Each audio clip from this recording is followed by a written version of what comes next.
So everyone wants to make big money. I get it, I get it, I get it. But not everyone has the mental stability to actually make big money. So what I did was I did a little experiment. I screen recorded some of my floating positions that I had today, and I recorded it for a good amount of time. I want you to stare at the screen and pretty much tell me how you feel after the fact of staring at these numbers fluctuate by thousands.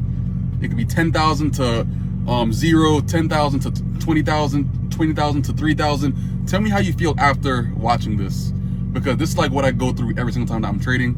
You have to be mentally stable to actually, do these kind of things. So put inside the comments how you feel after the fact.